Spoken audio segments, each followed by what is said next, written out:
Who the hell can wait till morning? Talk now at latenightsportsradio.com. 1, 1,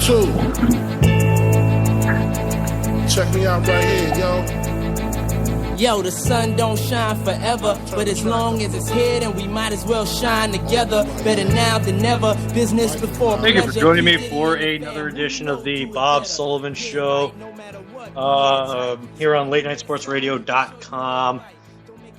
Tonight, got a great show. We got Gerald Bourguet of HoopsHabit.com, and in this first hour we have Antoine Staley of Athlon Sports.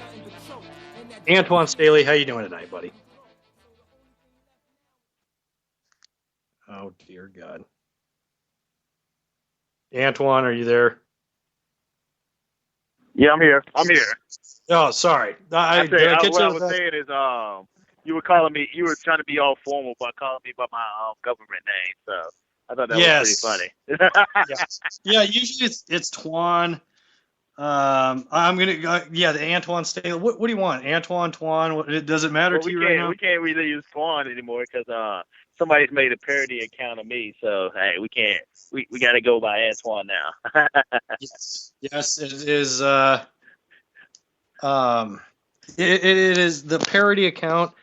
How do you feel about that? Are you a fan of that, or are you gonna? I think it's funny. Hey, for people to to care about what I have to to take time out their daily lives and to try to make fun of me and things like that. I think it's great, actually. I think it's just hilarious. Somebody would so unhappy in their own lives they would rather to do that. So hey, it's good. It's good stuff to me. So I'm actually enjoying. I'm having a good laugh about it, actually. Well, one thing that I'm not having a good laugh about is this. Looking at the Jackie Robinson West situation in the Little League World Series. Now we have a situation here where, some white teams are getting a little upset over an African American team succeeding and getting to yes, they cheated with the boundary issues, but if you notice, the last two things to be cheated, white people got upset over a kid being a little too old in the Bronx and an all African American team winning the American Little League World Series. Do you think this is just bitter white people, or do you think that this is legitimately should be addressed? I hate the way it happened, just simply because they let the kids play and everything like that. So yeah, I think it was just unfortunate that it happened the way that it did. So it is what it is. I wish it would have became a different outcome, but yeah, I wouldn't say necessarily it's racism involved, but it's definitely not a good look as far as that situation is concerned.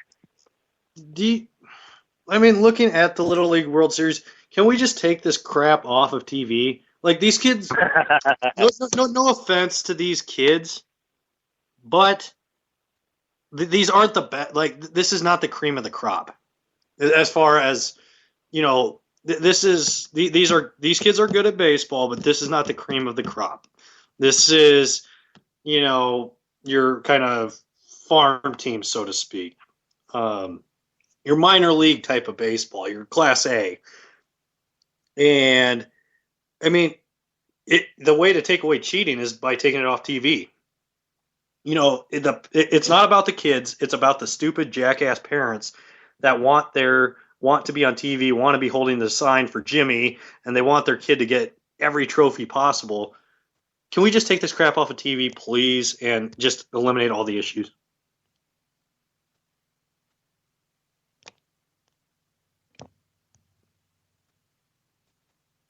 We lost Antoine. Great. Here he is now. Well, Keith, what do you think? He's back right Actually, Twan. Twan is back. Yes, sir. Twan, what do you think as far as, can we just take this crap off of TV and get rid of the issues as far as parents wanting to be the focal point and not their kids? I feel like it's a good and a bad with having the College World Series on TV. to be honest with you. I mean, a lot of people enjoy it, including myself. I do like watching the younger kids play, but it comes with a certain appeal to it. A lot of the kids that are held on the pedestal, and they come faced with reality and things like they not necessarily supposed to be, come with at terms with such a young age. So it's kind of good and the bad with it. I could go without it on TV, to be honest with you, but I understand if like I got to tell people all the time, like networks nowadays they will put anything on if it gets ratings. And the College World Series, it gets ratings, so they're going to continue to put it on. They're going to continue to put it on. So that's kind of how it is. The Little League World Series, does it say more about how bad the WNBA is that the Little League World Series is on TV in the summer over the WNBA? Nobody. A lot of people don't watch college women's basketball. Like that's just the reality of it. Like I'm not trying to diss. I hope the women, if it's any women listening, like I'm not trying to diss, the WNBA and anything, but it just doesn't bring in ratings. So again, like they will put on anything. Networks will put on Kardashians. Like E-Network puts on Kardashians, like all these like Kardashian spinoffs and things like that, because it brings in ratings. They don't care necessarily that it's good or not. People watch it, then they're gonna put it on. Like that's just the bottom line of it. So it really doesn't matter what it is in this day and age. I'll be damned if I'm gonna sit back and let you trash on the Kardashians. No, I'm just saying. I'm just telling what it is. Like, I mean, it is like crap. They have a lot of talent, but I mean, they have zero nice talent. To look at. They're nice to. Well, I don't even know about. I mean, Kim. Some of them. Have you seen Kim without makeup on? I mean, you can say that about a lot of women, but like if you look at Kim without makeup on, it's Rocky Horror Picture Show, my friend. I mean, it's not. She isn't that bad without makeup. She's all right though. She's the ugliest of the three without makeup on. Well, I always been I always like Courtney better than anybody, but she's the one that doesn't date black guys out the crew.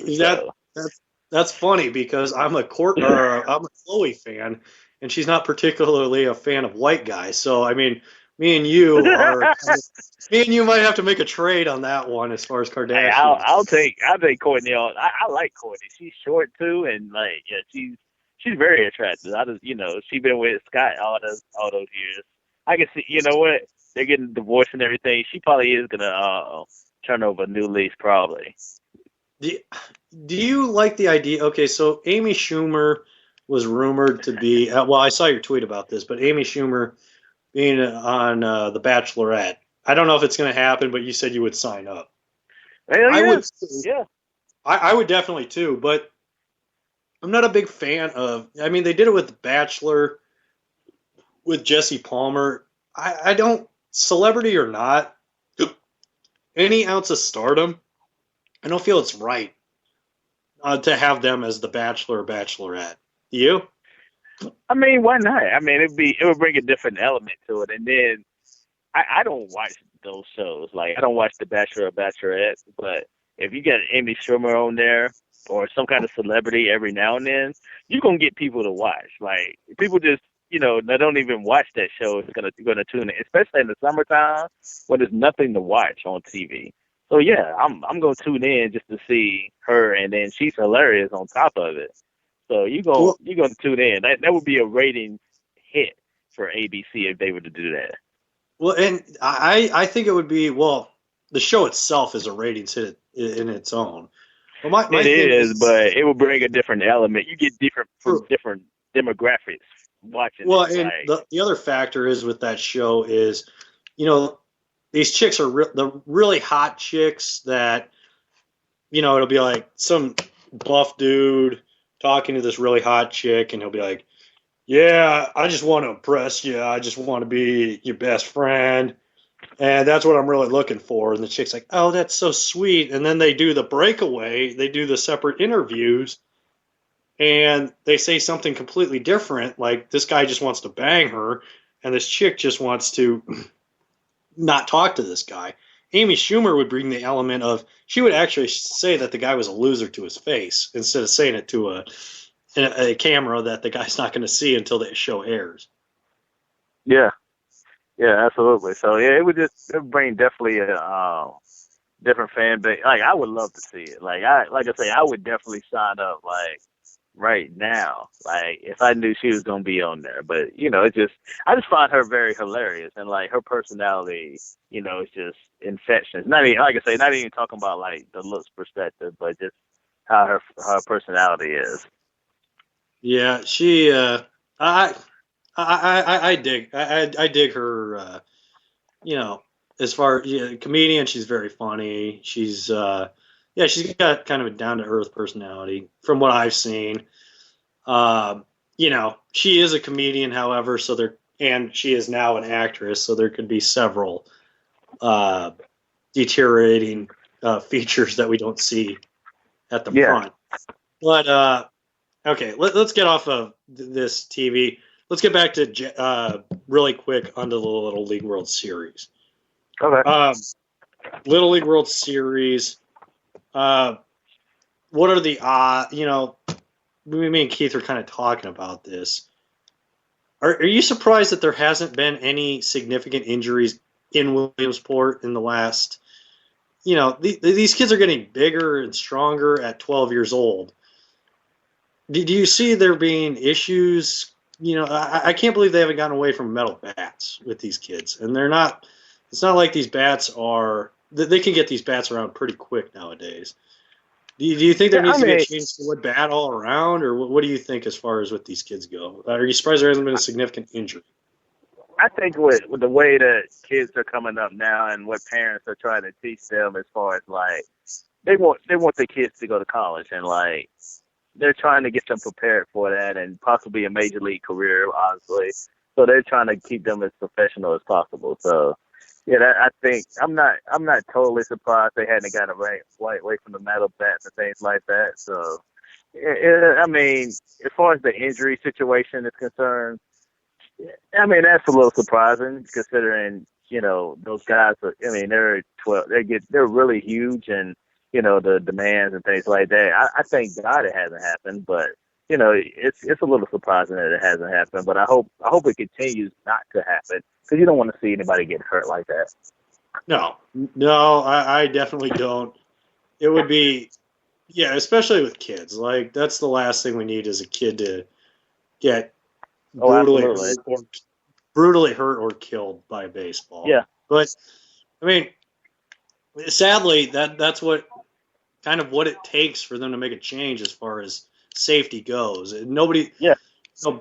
See, it's funny to me, like, baseball and football probably they're the two sports where something horrible is most likely to happen, and they're both the sports that wait until something horrible happens to make a change. Yeah.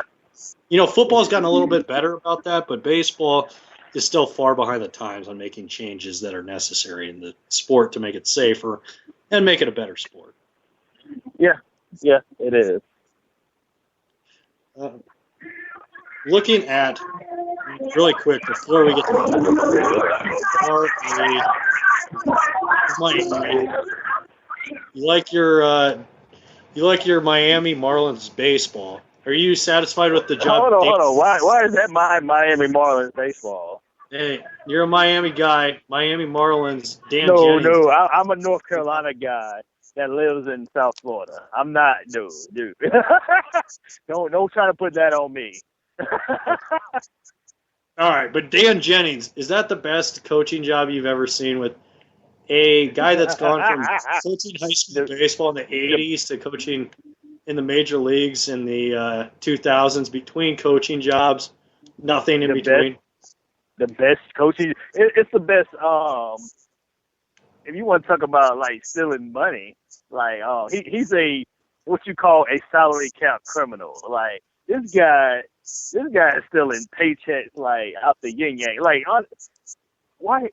First of all, I blame Jeffrey Loria for just hiring this man. To be honest with you, because the minute they hired him, I knew the Marlins season was over, because you're not going anywhere with this guy. He's a general. He's a suit, and you try to dress him up. You got to put him in the manager role. you might as well put me or you in it like that. And I probably would do a better job than him because he doesn't know situational baseball. He put the team together, and the team has done even worse than what it did when Mike Redmond was there. So it's a complete joke that he's the manager there. And like, I don't know what they're gonna do. Like, and no respectable manager is gonna want to come there. Yeah, don't you have to almost fire Jennings if you're going to hire a new manager? Because you can't. Well, yeah, you have to fire from general manager and the manager situation too. But if you're going to hire a new manager, if you're Jennings, well, whatever Lori is planning to do, you got to fire Jennings, right? Because you can't have him be the GM and the coach. I mean, no, because he put the team together, and the roster is not very good. Yeah, the roster sucks, and he sucks as a GM and a manager. You got to fire him before you hire another manager. I mean, I'd hope so, but Loria, who the hell knows what's going on in that guy's mind? Yeah, I've sat there. I've watched a few Marlins games. This guy has no idea what's going on in the games. And like, I mean, I'm not trying to sit there and diss him, but he has no idea what situational baseball is. He doesn't know when to put the pitcher in or when to take him out and things. And that's what management is about. Like Jeffrey Luria thought he can put anybody in there and just manage the team, and that's not the case. So yeah, they have a lot of problems there in Miami, and they're as bad as the Phillies when really legitimately they should be. They're worse than the Phillies actually record wise. Well, now I think they're like neck and neck. I think the Phillies have like one less win than they do, so it's kind of like neck and neck. They're both gunning for that the number one, the worst spot in baseball. So either way, they shouldn't be as bad as what they are. I know injuries have had a lot to do with it with Fernandez and obviously Stanton being out, but they still shouldn't be as bad. The Phillies should be the worst team in baseball by far. They shouldn't be as bad as what they are. I disagree. I think they should be as bad as they are, but not for the reasons that they are. Well, both teams should be the worst team in baseball because they should be the worst team in baseball because they should have sold off everything they could for whatever they could get for Chase Utley and Ryan Howard. That's why they should be the worst. Well, no, team I mean the Marlins shouldn't be as worse than the Phillies. That's what I mean. Oh, I don't think the Marlins should be as worse as the Phillies. I think the Phillies should be the worst. It was expected the Phillies should be the worst team in baseball because, they have a lot of older players and, they're trying to rebuild and, I understand that. Like, I knew going into the season they'd be the worst team. I wasn't on the Marlins bandwagon as far as them making the playoffs, but I never thought they'd be this bad. Never. Do you, okay, they didn't win as many as this other team I'm going to compare them to, but do you think the Phillies are kind of like the Celtics of the 80s where they held on to Bird and Parrish and McHale a little too long? Granted, they had the Len Bias situation, but they held on to those guys a little too long. They got old, and then they just had nothing to build. They didn't move any of those pieces to try to get better for the future. They just, okay, we're going to just go down and fire with this team, which is kind of what the Phillies did with Howard, Utley, and Rollins. And once Howard got that Achilles injury, it kind of deflated the chances of them having a great run at all in the future. I think the Phillies team is going to be kind of in turmoil for the next 20 years, like the Celtics were, or next 15 years, like the Celtics were after Bird and Parrish and McHale kind of went off into the sunset. I think that's a fair comparison, but I will say this about the Celtics. At least they had a bit of a dynasty going on, so I can understand why fans, especially in that era, like you want to keep some of the heroes. In this situation, I think it's a bad contrast that nobody necessarily wants to take. And then they tried to trade Jimmy Rollins. They tried to get rid of Jimmy Rollins. Like he didn't necessarily. They tried to get rid of him last year, and he didn't want to leave until he actually had the hits record because he had the 10-5 rule, whereas he could veto any trade, but his goal was to be the all-time Phillies hits leader, and then he decided to leave, which is whatever you want to think. It's kind of a selfish move in that sense, but whatever you want to think about, that situation, it is what it is. But Yeah, they have they had a lot of older players there, and they didn't necessarily want to move, and they had unmovable contracts, and that's kind of what it boiled down to with the Phillies. So yeah, I think it's kind of a little bit different situation, but it's kind of a fair comparison. But yeah, they've gotten old, and the fact that they don't have a farm system, so they just kind of have to rebuild. They kind of have to be bad, like the Astros were a few years ago. Rebuild their farm system, and in 3 or 4 years, build it back up. It's funny to me with the Phillies, like they did that thing for a while where it's like, God, I can't remember the guy that they traded for. Oh, J.A. Happ for Hunter Pence. Like they're like, this guy you can't get rid of this guy if you're the Phillies. Like the Phillies, for a couple of years there, they were really good at selling you on their bullshit. Like Dominic Brown, he was, okay, but he had an all-star appearance, but he hadn't been much since then. But like they sell you on these guys that are quote unquote really good prospects, trick a team into trading for them for 100 pence or whatever it may be. But they wind up having good teams for a while. But if with Rollins, if he hadn't delivered for the Phillies with a World Series ring and possibly a second and one, even before that when they won an MVP. Yeah, he won an MVP.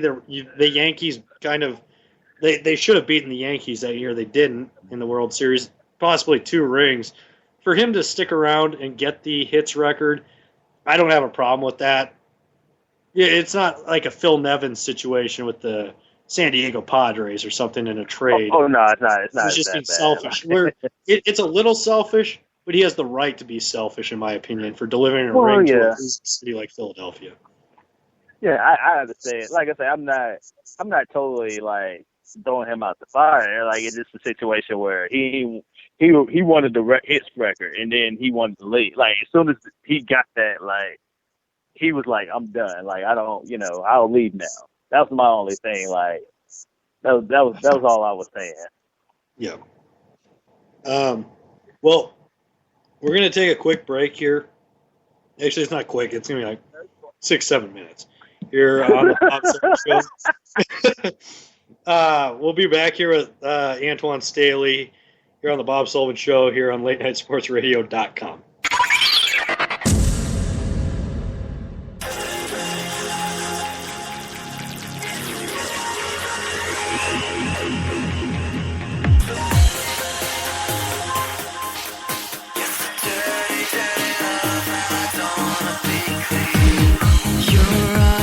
Melting me down to a puddle on the floor.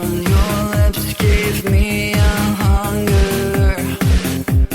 It's all I want is more.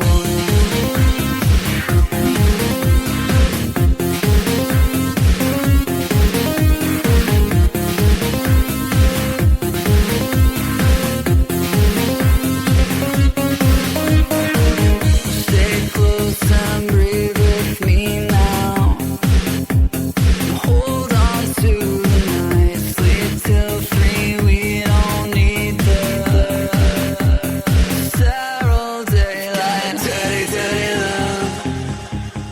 Yes, a dirty, dirty love. Dirty, dirty love. Yes, a dirty, dirty love. And I don't wanna be clean.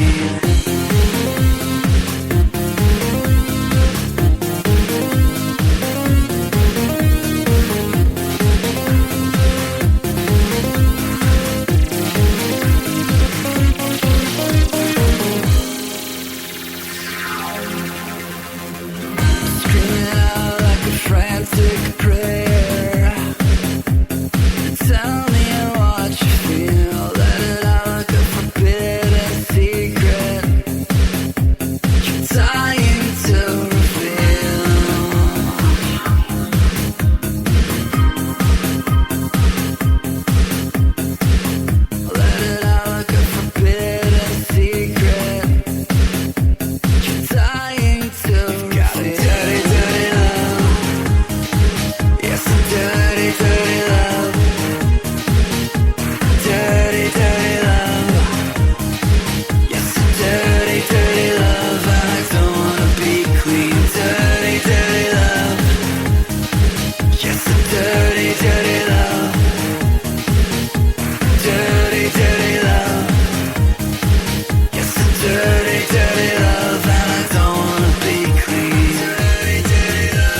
Baby,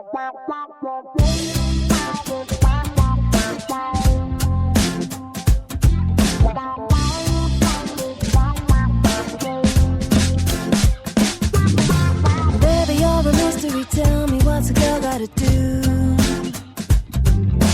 Looking at the history doesn't seem to give any clue. Just when I think I understand it all, you seem to unravel some more. Ooh, I never know nobody like you.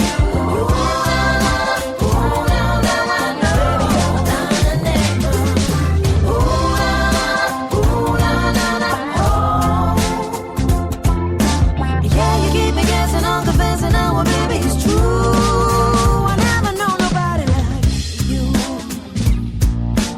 Baby, you're an enigma. Baby, you're a riddle, I'm caught up in the middle of you. I'm trying to think bigger, but I can't seem to figure it through. I wanna make it better, but now I'm scared of looking a fool. Oh, baby, no, I've never been very good at playing it cool.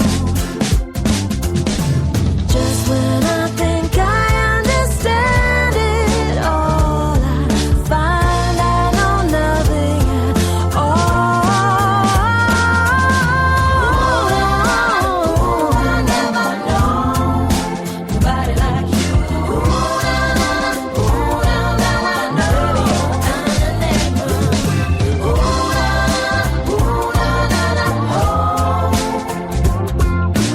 Yeah, you keep me guessing, I'm confessing now, baby, it's true. I never know nobody like you. Baby, you're an enigma.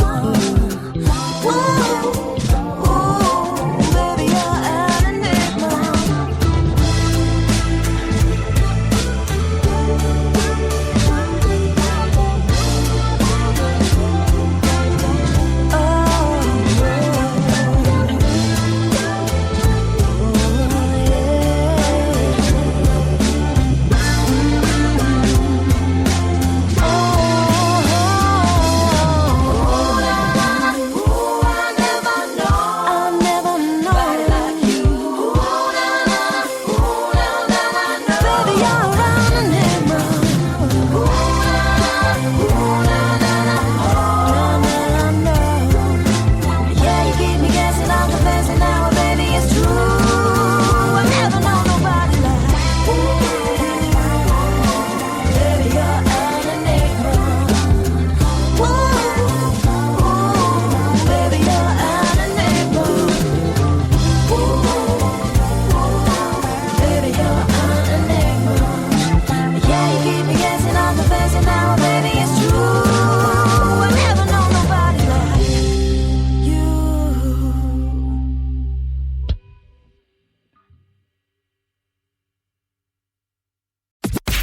Who the hell can wait till morning? Talk now at latenightsportsradio.com.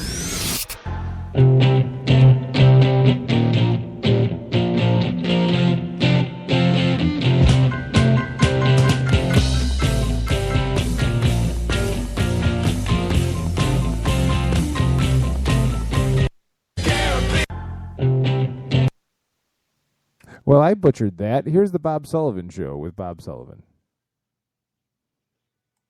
Hey, welcome back to the Bob Sullivan Show here on LateNightSportsRadio.com. Taking Care of Business, fantastic song. I got crazy. Keith? I got crazy with my mouse pointer there and clicked on the absolute wrong part of the window. Devastating. But yeah, we're waiting for Antoine to call back in here in a second. With Keith, is there any score updates that we need right now? Let's see. Let's call up the old the scoreboard because I'm sure we have a full boat. We have some PGA news with Jason Day winning the PGA Championship with I'm so sick and tired of Australians. 20 under for the day. 20 under. Or on the tournament, not for the day. Sorry. Is that a new record? It just seems like you own the course if you can get like 20 under par for the whole tournament. I don't know. It's like kind of almost like you deserve to win. Just saying. Yeah, he deserved to win. Good for Justin Day. Jason Spieth. It's too bad that he couldn't win. I'm a big fan of Justin Spieth. I know both of those names are incorrect, but I just like saying it because golf is so incredibly boring. Jordan Spieth is what you meant. But. Jordan Spieth and Jason Day are the names, but golf is a terrible sport to watch. All right. And if I hear correctly, do we have Antoine Staley back in the line? He is back, yes. Antoine, how you doing, buddy? Nope. Now he's No, back. we don't. He dropped out. Now he's back. All right. Antoine, how you doing? What is going on? Yeah, we had some difficulties, but yeah, I'm back on. Yeah. Well, that's the romanticism of the Bob Sullivan Show. We have technical difficulties, and we're sponsored by Viagra. The other thing is with okay, so you're covering the Dolphins. How seeing Dan Marino from time to time while you're covering the Dolphins, do you ever get the itch to ask him what it was like to be in the same car as Jim Carrey on the set of Ace Ventura? Nah, I don't. He's probably the one guy. He is the one guy that I don't necessarily. I get starstruck over. Like I don't say anything to Dan Marino. Like I may say what's up or whatever, but I don't really say a whole lot because he was my childhood. Like he's part of a special place. Even though I didn't grow up a Dolphin fan, he's somebody like you like damn, that's Dan Marino. Like he's one of the best in the game, so I have all those childhood memories coming up, so I really don't say much to him in that regard. But yeah, I think about that too. Do you with Marino? I kind of saw this today when Philip Rivers got this extension. I would have called it a monster extension, but when you say something like that, he got a lot of guaranteed money. Yes, he did. He got a lot of guaranteed money. But then I read the comments on ESPN and whatnot, and it's like, oh, the guy, look at how many playoff games he's won. Look how many Super Bowls he's won. He's zero. He's nothing. It's like, okay, who are you going to replace him with? Look around. There's not. He's a top 10 quarterback. He is a top 10 quarterback. No matter how you slice it, And here's the thing: the Chargers don't have a lot, around him. So it's not his fault that they're not winning. It's the people that are around them. Whether you talk about their defense, look at the parts that they've had. They let Vincent Jackson go, and they obviously had LaDainian Tomlinson for a few years. He ended up getting older, and they let him go. And they just don't have the parts around them. It's kind of like what happened to Marino. Like Marino, he had Clayton and Duper and Nat Moore and some of those guys, and they end up getting older, and it's just it's interchangeable parts. He's just not just wasn't able to fill the team around him. And are you going to try to rebuild or try to get back to the playoffs? I think the Chargers are a possible playoff team, but having Phillip Rivers there gives you the best chance to win. Well, Phillip Rivers, he whatever you say about him. Well, with Philip Rivers, I feel like he had bad luck in the fact that, LaDainian Tomlinson was kind of I don't like to question people's tolerance for pain, but, you can in the situation of him versus Philip Rivers. Philip Rivers battled through the torn ACL in a game against the Colts in the playoffs. And you're talking about you're talking about the year the Patriots went to the Super Bowl, Yeah, and LT, whenever he was sitting out, he had he would leave his helmet on, the visor on, and the coat on. 2007 season, 2008, And I feel like, I felt like although Philip Rivers would not have been at that point without LT, that LT kind of sold him short. At certain that was really the beginning of Phillip Rivers at San Diego. That was really the end of LaDainian Tomlinson, I think, in San Diego. elevated Rivers, legacy, and it kind of. And I think LaDainian Tomlinson is one of the top 10 running backs of all time. You I look think at it's his. top 5. I would put. No, top I would five. not. I would no. I have a sacred top 5. I would not put. I argued with somebody about this. I would not put him in my top 5. Okay, would you put him ahead? Okay, He's Single- not better than OJ. He's not better than. single He's not better season. than Walter Payton. Okay, he's not better than Walter Yeah. Payton, Barry No, Sanders. he's not. Nope. And I would put Emmitt Smith in there. I would put Emmitt Smith in my top. He's number 5 for me. Believe it or not. I would. Well, you could even argue that he's not even in the top 5. He just had longevity. That's what I'm saying. I would say top 10. That's why I say top 10 for me. He'd be top 10 running back. He's more like the Marshall Faulk and Marcus Allen type of the second tier. Well, and I mean, okay, who do you think in one season, their best season, would you rather have Marshall Faulk, Priest Holmes, or LaDainian Tomlinson? LaDainian Thompson. LaDainian See, Thompson. I would take yeah. Priest Holmes because of what Priest Holmes did with, you include Priest Holmes was receiving. good for a short amount of time. He's What? the best running back for 3 years.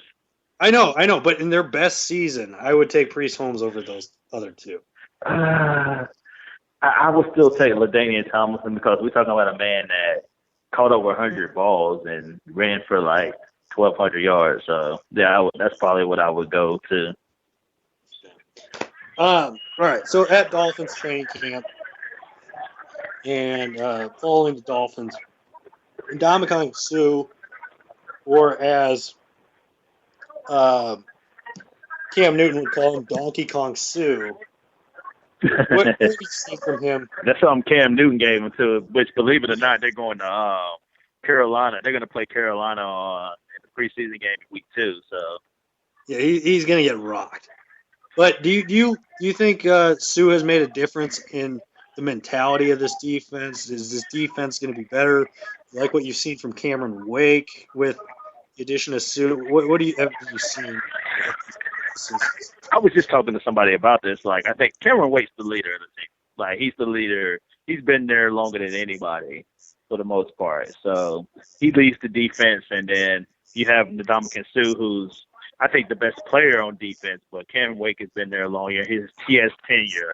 So I think you're going to have somebody him just leading the team and things like that. So, yeah, I think that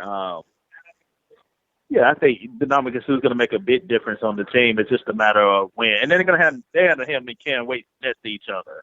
So that's going to be like a terror for defenses in general in the NFL. With the addition of Sue, what weaknesses do you think he covers up? Because it's funny. You look at the Giants. I like to bring it back to the Giants winning Super Bowls. Their front four masked the weaknesses of their. At times, Corey Webster gets a lot of credit for when they won Super Bowls and whatnot, but their secondary wasn't particularly good. Their linebacking core. Kiwanuka and, you look at Antonio Pierce, it was good, but that front four was stellar, and it covered up the issues that they had in the linebacking core. And that's what the Dolphins are trying to do because and do you they don't think necessarily have that, do you think that the team Dolphins can do around that? them. Well, they have an All-Pro in Brent Grimes at cornerback, so I think that helps. The linebacking core is very average. The secondary is better than, projected. Rashad Jones is a very good safety, and Brett Grimes, as I just talked about, is very good. But, yeah, I think that'll be very good. But they're hoping their front four, which they're very deep, not just the front four, the starting four. They're very deep. They're about 8 deep, guys that can make plays. So they're hoping that can set the trick for their entire defense. I was looking at the win projections for gambling purposes the other day, and the lowest win total projection was 7 for the Jets in the AFC. The lowest? East. Yeah, the lowest was like 7 for the Jets. That seems a little high for this division. But doesn't that seem a little high for this division? This division has been historically not AFC West terrible or NFC West terrible, but it's been It terrible. hasn't been good either. I No, would say this. I think the without Jets those are a two lot divisions better. the last 10 years, this division would be the worst in football, probably. I think the East is going to be a lot better. I think the Jets are going to be, provided they, Smith fiasco. I still think they're going to win. I think they're going to win 6 or 7 games at least. Because of their defense. Their defense is going to be, that secondary is, tough as nails, and they still have a front four. To be honest with you, that's hard to deal with in the NFL. Obviously, the Bills, I think, is going to finish in second or third. They have the best front four in football, and then the Dolphins obviously have a top 5 front four, and then you have the Patriots with Tom Brady, who I think they're going to be good. I don't think they're going to be as good. I think they're going to win 10 or 11 games. I think 10 or 11 games is going to win you the division. I think everybody's going to be kind of in between, kind of probably like 7 to 10 or 11 wins. So I think it's going to be tough as nails in this division, but I still think New England's going to win it. Could you see this being like the NFC East, where it's a bunch of, kind of grinded out teams, and not, the Patriots are really a grinded out team, but they're going to kind of have to. They used to be. They're not losing. going to be this year. Right. But, I mean, looking at this division, do you think it's going to be kind of a grinded out division like the NFC East usually is? Yeah, for the most part, I think New England's gonna have to try to outscore the rest of the 3 teams in the division because everybody else has better defense than them. So they're gonna have to hope their matchups with Edelman and obviously Rob Gronkowski is gonna have to be the X factor. That's the only way they're gonna win games. Their defense is not good enough. They have a solid front four, but their secondary is very suspect. So if you ever get the ball up against them in the air, you're gonna beat them. So I think, like I say, I like New England. I think they're going to win the division, but I do not think they're going to win. I don't think they're going to come out the AFC, to be honest with you. I'm the only reason I'm picking them to win the division is because I don't have faith in the other 3 teams to able to get it done, at least at this point. I was thinking about this, after he got sent to prison for life, but. Wouldn't it be great if we could see somebody that would get work release for the NFL? Like, once a week, they... Only you would think of this. I know. But they have to practice... I mean, it would make a good movie. They have to practice behind, in the courtyard and all that stuff. And on every Sunday... Would you... the only thing would be, how would you police that, though? What do you mean? I mean, if they're on work release, what's going to stop? Do they practice a certain amount of times a week, or do they just play? They have to practice with the. Okay, so the NFL team puts together a scout team in the prison. They find the best football players that are currently in prison at that. Wherever Aaron Hernandez is right now. And Aaron Hernandez has to, do his practice the same as Tom Brady's practice and Gronk's practice at Foxborough. But he does it, against a scout team, a prison scout team. And then he gets work release on Sundays and gets to go play with, Tom Brady and Gronk. But, he doesn't have that chemistry, but he still gets to play.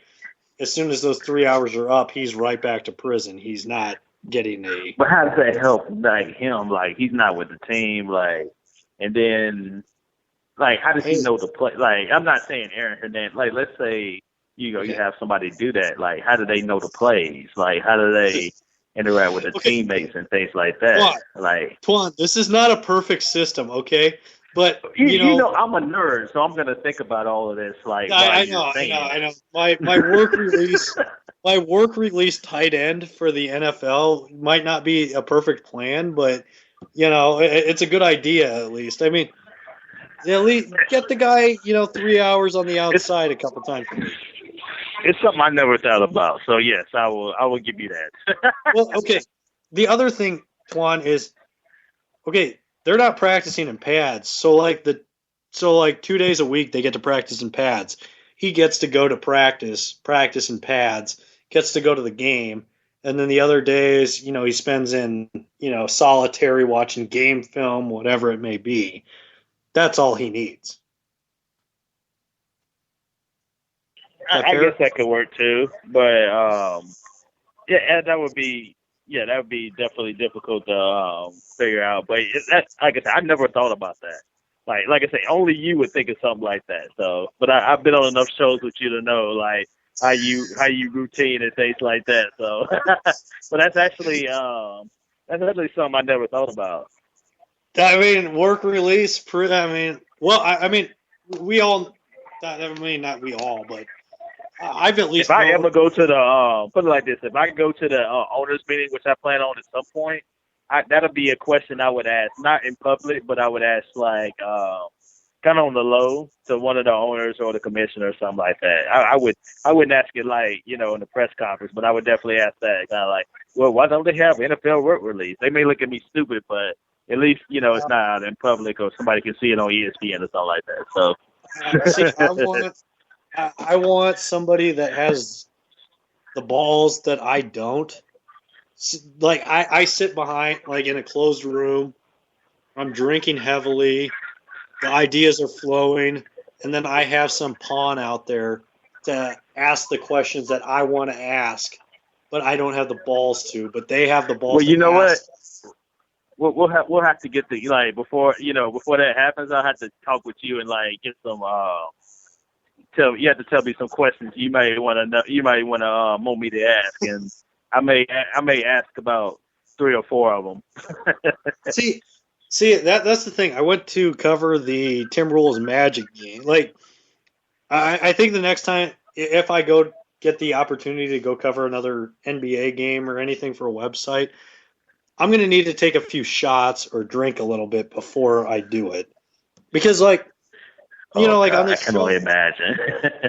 I know, but, like, on my show, when I've had, like, Donaghy on or, certain athletes on, I don't get really nervous, but that's because I'm already drinking. When I went into the locker room, I was not in any kind of alcoholic formic state. I was, I saw Elfrid Payton, and I nearly crapped my pants because I was just like, holy crap, that is Elfrid Payton. That's not somebody I should be intimidated by, but I was. And I don't even know why, but, like, I'm looking at these athletes. I'm, like, starstruck by some of these athletes in the Timberwolves and Magic. Well, what happens is, like, you're in the locker room, and then you see the athletes, and then, you get nervous. And I've done this too. I think we all have done this, especially when you're in the first time, you don't necessarily say anything. I don't ask questions unless I, have something to ask, specifically if I'm working on the story. But, I think if you have a question to ask, you definitely should ask it, though. But especially you, like, you just kind of have to, like, phrase it the correct way. Yeah, I don't know. See, I think I would be better suited. Like, I went out to talk to Evan Fournier, who was injured at the time. Yeah, people who aren't playing in the game or after the game, people who are at the end of the bench. That's what I'm best suited for. And I was not ready for either one of those because I didn't know what to expect, and 2, I was not. I just need maybe a shot or 2 of Patron or something like that to be able to do that type of thing. Just to get loosened up. Yeah, I understand. Yeah, I got to get the creative juices flowing along with my balls. And I got you. So, but okay, so looking at so the Dolphins this year, have you seen anything that in training camp? Just looking at it as a whole, the way the organization is being run right now, that leads you to believe that they're on the up and up. I do like Tannehill. A lot of people don't, but I am a fan of Tannehill. What right now, Tannehill, the organization, do you like the direction this team's going? Yeah, you look at Ryan, and the only quarterback that's gotten better the past 3 years, like statistically, it's been Andrew Luck. So yeah, I actually like Ryan Tannehill. I don't think the world of the guy. Like I don't question him. It's really the offensive line and the parts around him. If the Dolphins are going to do it this year, they've really gotten pieces around him and things like that. So yeah, I really think they could potentially make the play. The AFC is like really wide open. There's really no clear cut favorite to come out of there. The Colts, a lot of people are picking the Colts, but the whole thing about that is the Colts defense is a little bit suspect, honestly. So it's really no clear cut favorite in the AFC. The NFC is, you definitely have Green Bay and Seattle, who I think are the best two teams in the NFL. But outside of that, the AFC it's definitely wide open. So I think the Dolphins definitely have opportunity to make the playoffs, and they're a lot more loose and confident and things like that. It's definitely a different aura around the organization as far as what I've seen. Well, Antoine, before I let you go, do you want to tell everybody where we can find you on Twitter, the internets, all that good stuff? Well, you can find me on Antoine Staley on Twitter. I have some parody accounts, so I got the account where it's over 12,000 followers. Not to toot my own horn or anything like that, but you can find me on Twitter at Antoine Staley. You can find me on Facebook, Antoine Staley, under my journalism page, and find my work at Athlon Sports, Sports Talk Florida, and Pro Player Insiders as well. So those are the places you can find me. I think you write more than I can read. So it's I try. Yeah, that's why you get the haters out, man. That's why you gotta get the haters out, man. But yeah, I try to write and do my thing, especially in football season. I'm covering the Hurricanes this year and also the Dolphins. So yeah, I'm a very busy man. Are you going to the Miami-Nebraska game then? I'll say that again. Are you going to the Miami-Nebraska game then? I will be. I will be here. I will be there. I'm credentialed for that game. So if you come down, then I'll get a chance to meet up with you. If you want to come down, and we can go out for drinks before then, that Friday night. I heard there's a lot of Nebraska fans coming down for the game. I have not gotten credentialed or any type of anything yet. However, if I do, if you need tickets or anything like that, you know where to find me. Just hit me up. Yes. Well, let me put the wheels in motion for that idea. Yeah. Just hit me up, and then you want to do it now because before the season starts, because it's a lot easier then. Yeah, well, especially if Miami's 2-0 or Nebraska's 2-0. Yeah. So hit me up, man. I got you. Absolutely. All right. Well, we'll definitely be in touch about that. Well, and for sure we'll do a show before that game happens because. All right, Bob. I will. It was nice talking to you, and I'll talk to you soon. I'm sure during the season. Awesome. I appreciate it, and we will be back here with Gerald Bourguet of hoopshabit.com here on latenightsportsradio.com.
Who the hell can wait till morning?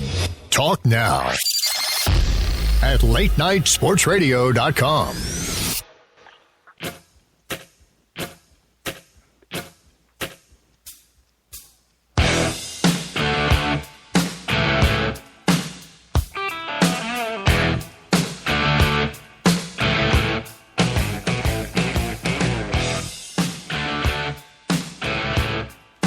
Welcome back to the Bob Sullivan Show here on latenightsportsradio.com. I am joined here in hour number 2 by the one, the only Gerald Bourget of hoopshabit.com and valleyofthesuns.com. Gerald, how are you doing tonight? I'm doing pretty good. Just trying to stay cool out here in Phoenix. But other than that, I'm good. How about you?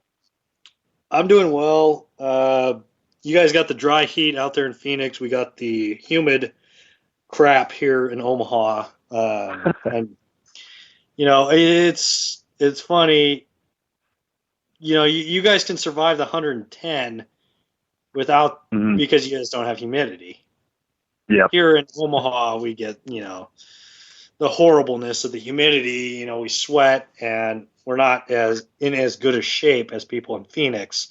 We like to eat horrible food here in Omaha, and so we sweat way more because of the humidity and our fatness.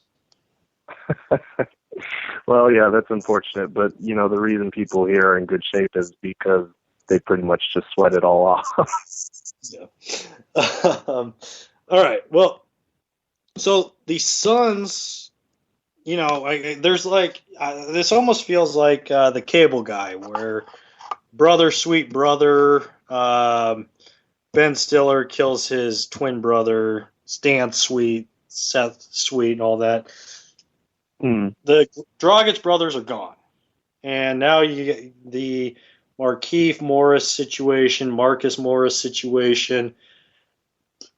When are the Suns going to learn not to deal with brothers anymore? I think this has pretty much driven the point home for them. You know, it really, the last of the brothers they had, the Goran and Zoran Dragic, that was one thing. It ended up going bad with Goran, but that wasn't related to the brothers thing. This, they'll be a little more hesitant, I would say, if a brother situation ever arises, just because of how badly the last few weeks have spiraled out of control.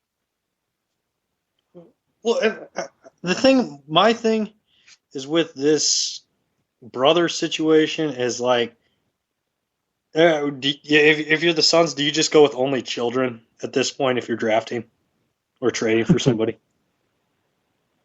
Yeah, it's well, I mean, it's so rough because it was a little more than a month ago, they were in the running for LaMarcus Aldridge. You know, they had this, you know, for the first time in years, Suns fans had something to be excited about in the offseason. You know, they haven't landed a big-name free agent since Steve Nash back in 2004. You know, so this was a huge deal, especially for a team that they have a nice young core. They're a good team out west among a bunch of great teams. And one superstar addition like Aldridge could have, you know, bumped them up into the upper tier. Not, you know, they wouldn't have been elite. They wouldn't have been a championship team next year, but they would have been great. And now you're looking at a situation where their starting power forward is demanding a trade. And it's kind of crazy how quickly it all went south. And it's been going south because these twins have been a problem over the last year anyway. Well, if you're the, you know, with the Suns, like the Steve Nash deal, when he left Dallas, that kind of happened when the Colts went to Indianapolis style. Like, it just happened in the middle of the night. And it caught everybody kind of by surprise. Mm-hmm. There's not really – see, the thing is with the Suns, you know, anymore with free agent deals, there's nothing that happens overnight. You know, everything's out in the open. Like, the Suns had a meeting with LeBron and Carmelo at certain points. that kind of stuff would have gone under the radar about 10 years ago. There was a meeting with LaMarcus Aldridge would have gone under the radar about 10 years ago. Right. And even a San Antonio Spurs meeting with with LaMarcus Aldridge would have gone under the radar 10 years ago. But you look at this, the way things go. I mean, it puzzles me why with the Morris twins. It's like, okay, when are you guys going to grow up? Like, not every twin works together in the same building. Not every twin, has the same tattoos. Not every twin, tries to do this thing that's all cute and funny with their tattoos and trying to make themselves identical in every single way possible. Right. Are you guys going to grow up? That's my question with the twins. Is that the question among Suns fans and writers and whatnot? Yeah, I mean, there are definitely two sides to this argument because on the one hand, you're absolutely right. If they expected to play their whole NBA careers together, even after, being united on the same team, they had a rude awakening, a rude wake-up call waiting for them, and they got it when the Suns traded Marcus away. I think what their issue was that there was no courtesy call, there was no, nothing. Like, they don't need. Marcus used the word consent, which is obviously a bit too much, way too much. But I think even just a simple courtesy call of letting them know, they were very immature over the last season. They made a lot of mistakes, but they had to know that trading Keith's brother, Keith is a better player, but trading his brother was going to upset him. It was going to rub him the wrong way, and by not giving him at least a courtesy call, they found out on Twitter that was where they went wrong, assuming that they did want to keep Keith as their starting power forward, which is what they have been saying all along. So that was a mistake on the Suns' part, but at the same time, you can certainly understand the front office not extending them that courtesy simply because of what a nightmarish year it's been for them. Markieff Morris finished second in the league in technical fouls. Marcus Morris was not far behind him. He had plenty of tease himself. He was, seen screaming at head coach Jeff Hornacek on the sidelines during a game this season. Then there was the whole thing when they called out the fans, the home crowd support. And then, there's the obvious felony aggravated assault charges. These two did nothing to prove to the front office that, they are the kind of role models or players or even people that they want in their organization. So it's the truth lies somewhere in between on the correct stance to take on this. The Suns didn't do themselves any favors with that Marcus Morris trade as far as, making sure Keith is locked in for next season. But, those two have been a problem over the last year after they were given their contract extensions. So it's really a bad relationship at this point. I mean, those two brothers together is almost like having Kenyon Martin and Rasheed Wallace in their two worst technical foul seasons together at the same time. I mean, it just doesn't. I don't understand. Like, and yes, a courtesy call would have been nice, but yes, they're brothers. But kind of, I like the Morris twins. I think they're, okay, they get emotional at times on the court and whatnot, but get over it. It's there's never a warning call when somebody gets fired at work or anything like that. I mean, if your brother gets fired, your brother gets fired, or if your brother gets traded, your brother gets traded. I mean, I just don't understand why it's. I get why it's a big deal, but I don't understand why they can't get over that it's a business and that's just the way things work sometimes. Oh yeah, have they never watched the NBA? Have they never watched the trade deadline? I mean, people get traded left and right. I mean, they're commodities. That's it. I mean, they're pawns pretty much in this situation. Oh, exactly. And you could easily make the argument, even if they had given him the courtesy call, like, okay, so let's say that they trade Marcus, they let Markieff know that his brother's being traded, and let's say the Suns, best case scenario, they do get Aldridge. Aldridge comes down.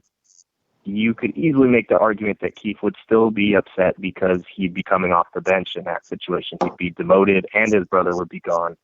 So, this was a swing for the fences type free agency move, and it's starting to look like it was, of course it would be the Spurs that bring about the Suns' destruction again, but it's starting to look like the Suns and their playoff hopes for this upcoming season could be in serious jeopardy here. If you're Jeff Hornacek, do you regret that you didn't take the Iowa State job? You know what? I don't know. He seems very committed to the Suns' job. When people ask him those questions, he seems genuinely invested in what's going on here in Phoenix. Sometimes guys will just give the typical answer like, no, I'm here. This is what I want to focus on. He seems committed to it. He's got a lot more gray hairs now than when he first took the job. But, the Suns, they still have a promising future. They just really need to sort out this Markieff Morris business before the season starts, because this could develop into an ugly situation where they're suspending him without pay if he's a detrimental presence, if they decide not to trade him. If you're the Suns, what do you think of this trade? Him and something else for a Vucevic from Orlando. I mean, the Suns would. The problem with something like that is that the Suns, they brought in Tyson Chandler so that they could be in this win now mode, and as a mentor long term for Alex Len.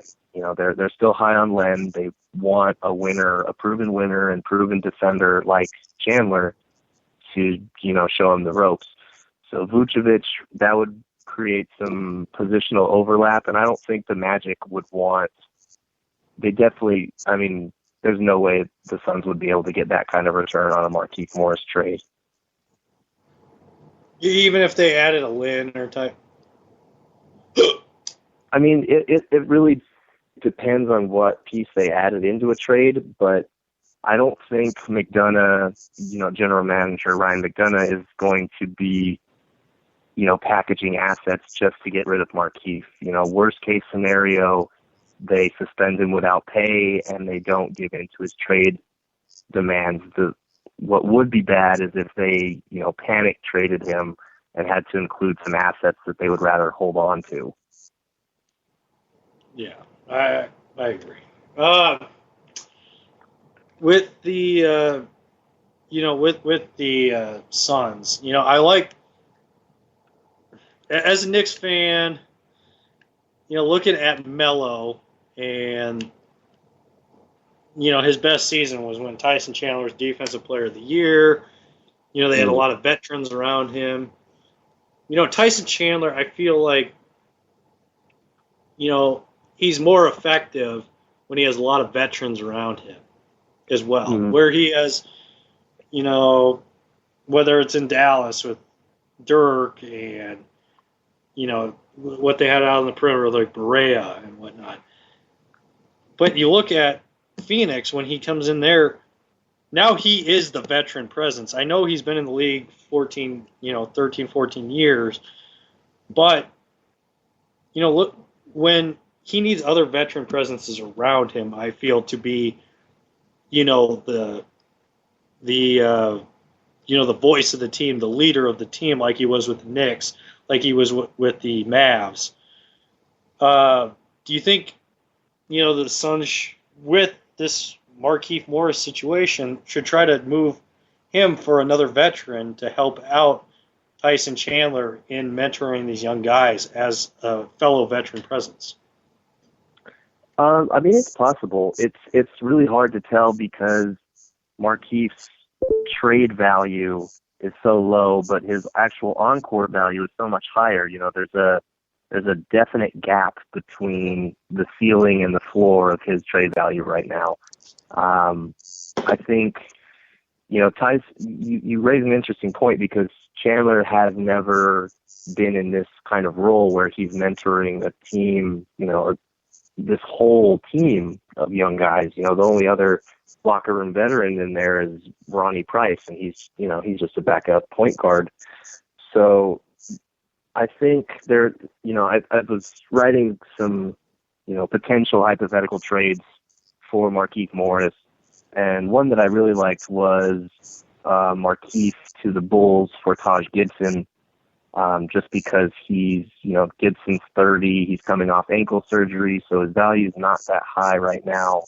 And Keith would give them, an added punch on offense. And for the Suns, they'd get a veteran, a really good defender who could, transform their defense into an elite defense. Bledsoe's a very good defender. Tucker's a good defender. Chandler would be the anchor. You throw Gibson into that starting lineup, you're talking about a potential top 10 defense there. But, it's really just hard to tell right now because Keith is on this bargain contract, one of the best non-rookie contracts in the league, but he has developed this reputation as a head case, and his comments aren't helping. And now the Suns have zero leverage now that the rest of the league knows that he wants out. So they're not going to do Phoenix any favors. Well, I mean, let's get into the rest of the NBA before we go to break. But I do want to bring this up. I feel like there's one big trade. Like there's always, there's free agency, there's the draft, and then there's the draft or free agency. There's a couple trades, and then there's a big trade that nobody's talking about that always happens in the off season, whether it be, Latrell Sprewell going to the Timberwolves or Latrell Sprewell going to the Knicks, or it's usually involving Latrell Sprewell. But what do you see a big trade happening here right now in this off season? I just feel like there's something that we're not talking about that's going to happen that we I feel is going to happen, and oddly enough, with the whole Marcus issue going on, I feel like Markieff is going to be involved in something like this. Like, there's going to be one big name moved in the offseason. I don't know who it is. I don't know what it's going to be. But do you feel that coming here in the next couple weeks? Just a huge 4-team trade that we don't see coming. Yeah, if there was going to be that kind of blockbuster trade, it would definitely, I would say, it would involve Markieff. But I have a feeling that the Ty Lawson trade is probably going to wind up being the biggest trade of the summer. I don't think the Suns are going to cave. As much as they could use a culture change, they were so close to having a roster that could compete for a playoff spot. They were so close to having locker room unity and chemistry and all the things that they needed last season. A starting five of Bledsoe, Brandon Knight, Tucker, Markieff, and Tyson Chandler, it's a really good starting five. But, if Keith's not buying into it, that's going to be a problem. But I think McDonough would rather have Markieff on the roster and that contract on the roster without giving it up, selling low, than, just trading for whatever he can get now. It's a tough situation, and I honestly have no idea how it's going to pan out because it could go so many different ways. But, I think that Lawson trade might wind up being the biggest trade of the summer. The only reason I bring it up is because, yes, the Ty Lawson piece has fallen, but I still don't think we can sleep on the possibility of a George Karl intervening with DeMarcus Cousins. Mm-hmm. Cousins has been brought up. Vucevic has been brought up in trade talks there. Markieff Morris is a possibility. He's not on that level, but he's a possibility of getting traded. And, I guess I would say this. If Josh Smith, well, not Josh Smith, but if Lance Stevenson was still on the market and hadn't been traded for Spencer Hawes, I feel like this would be a lock, that there would be some kind of 4-team trade with that kind of combination. And I still feel like there's a combination of Vucevic and Cousins being moved at some point during this offseason. I don't know what it's going to be or how it's going to happen, but I feel like there's a possibility of those two being moved in some kind of blockbuster. I mean, it wouldn't, after all the crap that's gone down between the Kings front office and George Karl and DeMarcus Cousins over the summer, it's not out of the question. But I will say that if it was going to happen with Cousins, I feel like it would have happened already. They're already talking about how they're going to repair the relationship and how they're going to move forward together and all that kind of stuff, which, that could just be saving face. But, the Kings would be really dumb to trade Cousins after making some decisions that will hopefully make them better, but I'm still not buying into the Rajon Rondo thing. I'm not either, but there's some kind of romanticism that I have with that team that we'll bring up after the break. But we'll be back here with Gerald Bourguet, Hoops Habit, and valleyofthesuns.com here on the Bob Sullivan Show on LateNightSportsRadio.com.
See, I want you till so far away. I know it can't be long.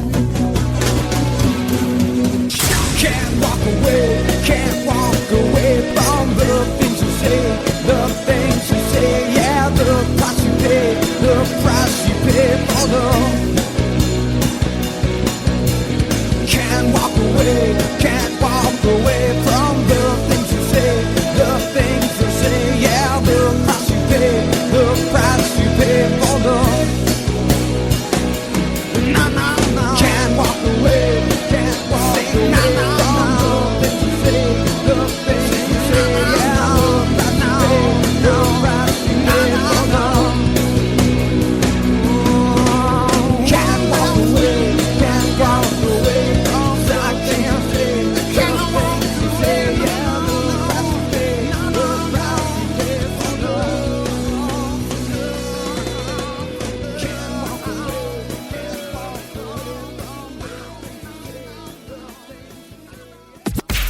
Who the hell can wait till morning? Talk now at latenightsportsradio.com.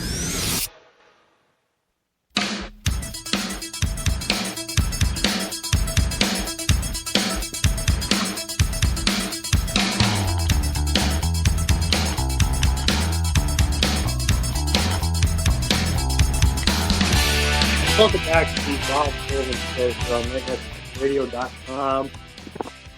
I'm not only joined by the Rocky IV theme song of No Easy Way Out by Robert Kemper, also joined by Gerald Bourget of hoopshabit.com and valleyofthesuns.com.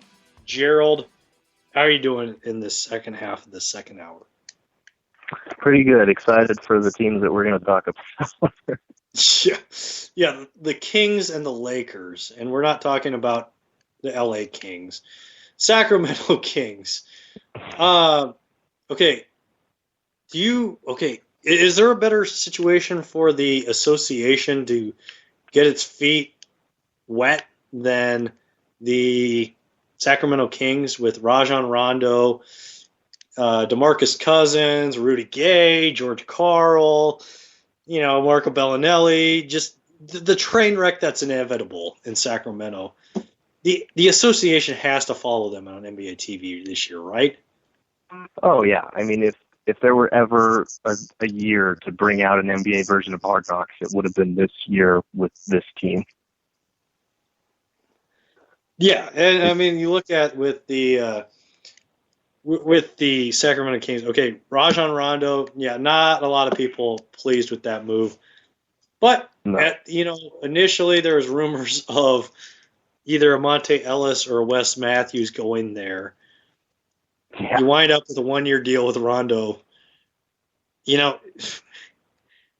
I feel like this team is either destined for a 7 seed or destined for the second worst record in the East or in the West. Actually, in the entire NBA. Is that a fair? It's going to go one way or the other: 7 seed or second worst record in the NBA. Is that a fair assessment of this team? I'd say so. I do not think that they're going to be in the running for a playoff spot. I think they'll be around 10 or 11 in the West, probably, similar to last season. And it's so funny to me that they were thinking about bringing in Monte Ellis too, because, that worked really well with the Dallas Mavericks, as we all saw last season.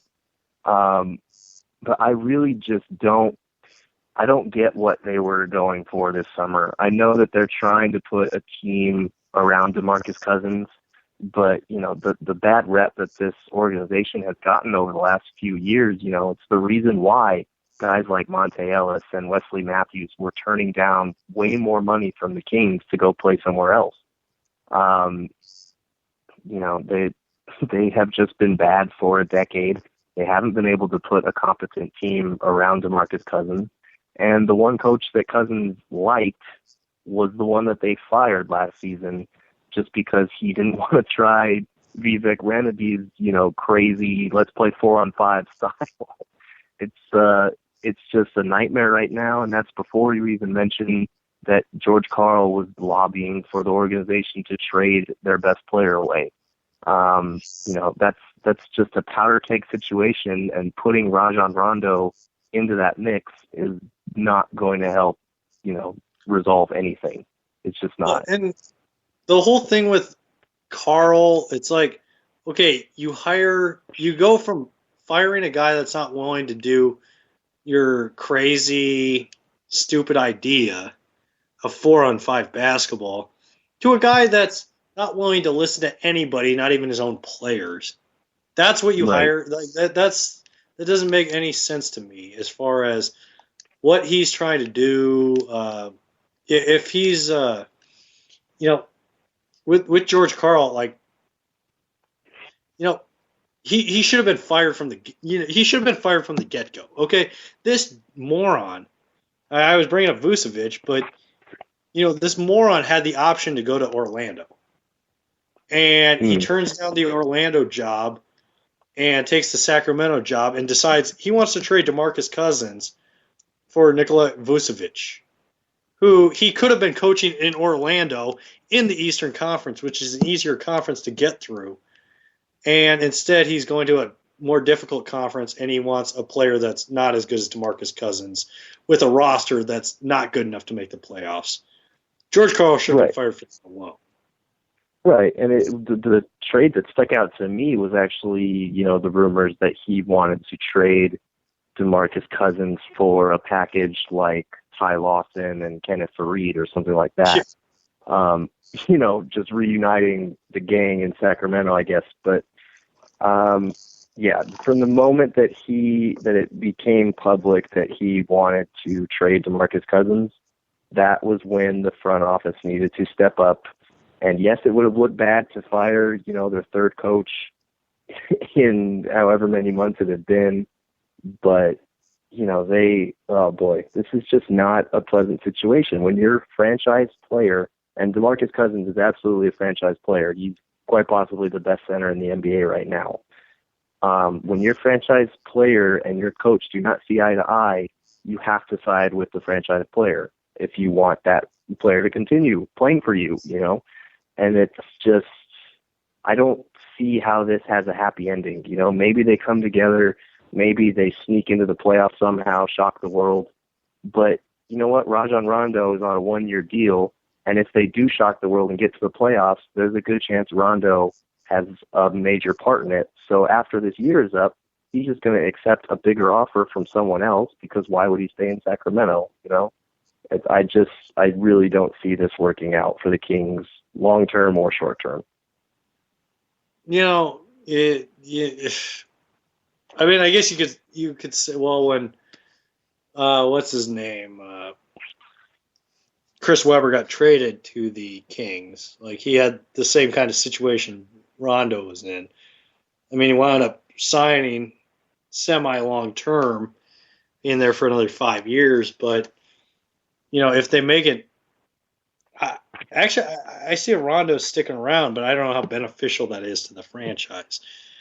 And it kind of says something about Rondo that he had to sign a 1-year deal with Sacramento to stick around in the NBA. Like nobody was going to sign him for a long-term deal or anything, and I just don't see why with Sacramento. Like, I think they could possibly make the playoffs, but a lot of things are going to have to go right. And George Karl has burned all. Usually it takes like 3 or 4 years for him to burn bridges. He's done it within half a year, and that's an all-time record for a guy like George Karl. Yeah, he's Furious George is not. Age is not doing him any favors on that front, but. So many things have to go right for the Kings to even make the playoffs, just because, the Pelicans are going to be better with Anthony Davis being another year older. The Utah Jazz, they had the best defense in the NBA after the All-Star break last year, after they traded away Enes Kanter. They're going to be good. The Suns, if they can figure out this Markieff Morris situation, they'll be another team that's in the mix. I just don't see the Kings being better than either of those 3 teams. Okay. On to the Lakers. The LA Lakers, they've brought in Brandon Bass, they brought in Roy Hibbert, they drafted, they also brought in Lou Williams. Mm-hmm. They drafted D'Angelo Russell, they bring in Nance Jr. A lot of Laker fans are stupid, but you think that I kind of like the mix of this team right now. I'm not a Lakers fan, Knicks fan, but I do like the mix of this team. If Bass can be scrappy like he has been, in years past, if Hibbert can be effective down low, if Russell can be, okay, and Kobe doesn't get injured, which is a big if. This team's a 6-7 seed in the West. And do you like this team? It's hard for me to like this team when I'm thinking that 2 or 3 years, half the roster is going to be completely different.